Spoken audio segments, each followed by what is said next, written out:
recently I made a video about Mario Party manuals for the Nintendo 64. I've been trying to find new information about these Mario Party games. First it was softlocks, then I looked at the manuals. But when I looked at the manuals, I found something about the ports that really intrigued me. It says, you cannot start the game if the first controller socket is empty.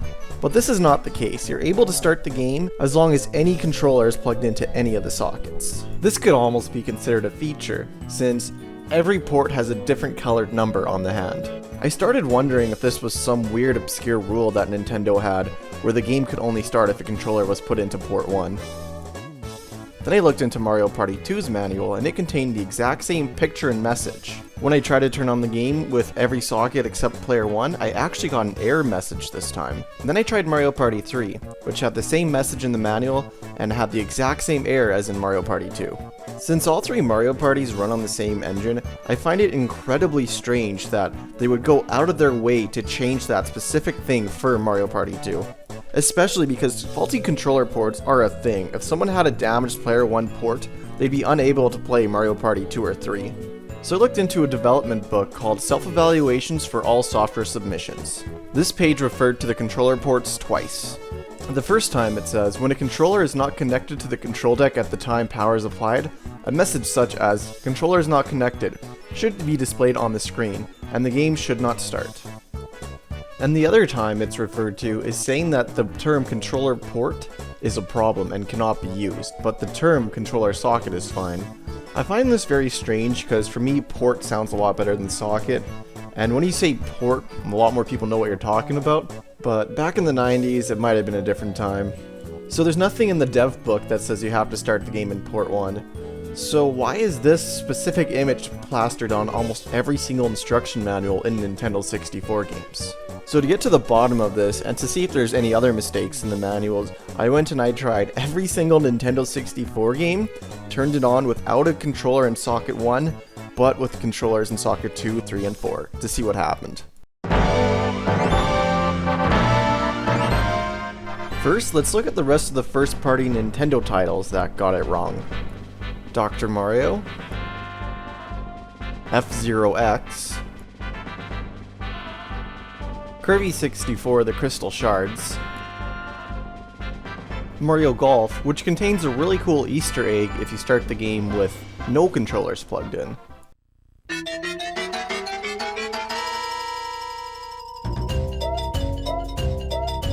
Mario Tennis, which was made by the same developer as Mario Golf, also has an Easter egg when it comes to the intro.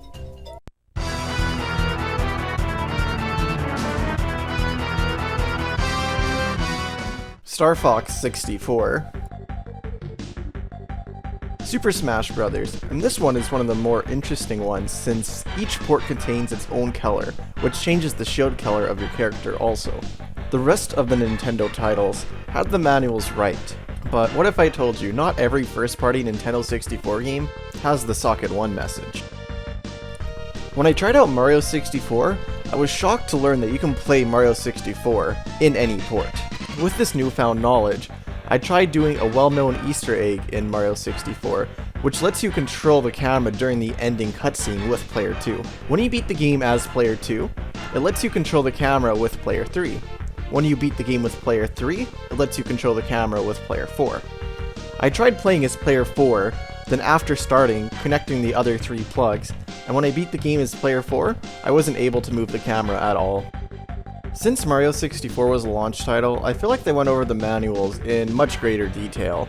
If we look at the games initially published by Nintendo for the console, all the manuals were right. So it seems like later in the console's lifespan, they got lazy with the port messages and just copied and pasted it from game to game without even checking. Now let's check out the third-party games that got this wrong. All-Star Baseball 2000, Armory's Project Swarm, International Track and Field 2000, Kobe Bryant NBA Courtside. This game was actually published by Nintendo, so it could be considered a first-party game, but I'm going to leave it in the third-party category. Madden Football 64 and Madden Football 2000.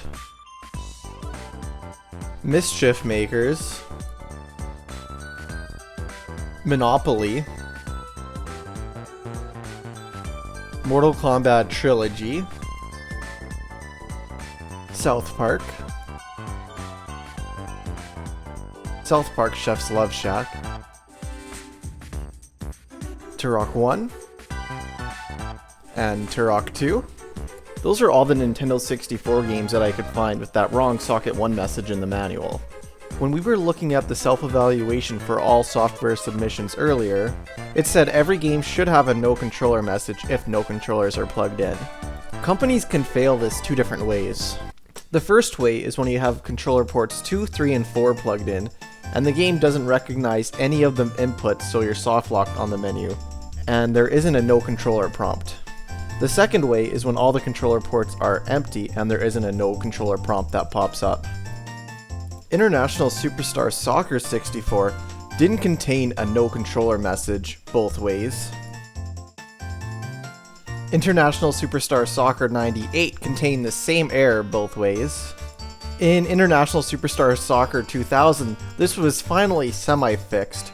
There was no error message when controllers 2, 3, and 4 were plugged in, but when no controllers were plugged in, the game finally displayed a no controller message. Mischief Makers lets you play with any port, but if no ports are connected, it doesn't contain the no controller port error message. Ogre Battle 64 does not contain the message when ports 2, 3, and 4 are plugged in. In Rampage 2, it'll let you play around with the menus, but it won't let you play the actual game. If Roadster, if you boot up the game with port 2, 3, or 4, the controller pack menu will show up. You aren't able to press any buttons there, so you'll get soft locked here. In Space Station Silicon Valley, if you're on ports 2, 3, or 4, no message will occur and you'll be soft locked at the intro. Wayne Gretzky's 3D Hockey allows you to play with any port, but if no ports are connected, there's no controller message that appears. Every other Nintendo 64 game contains a no controller message, and these are just some of my favorites.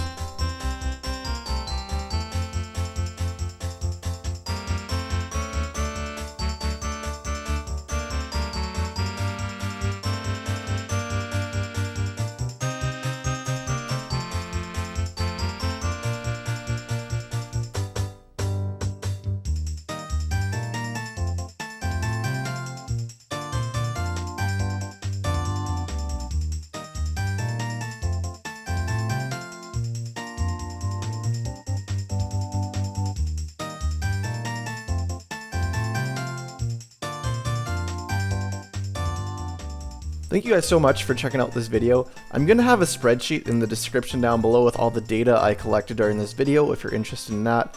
And if you could leave a like or maybe consider subscribing to the channel, I would greatly appreciate it. And I hope that you guys all have a great day.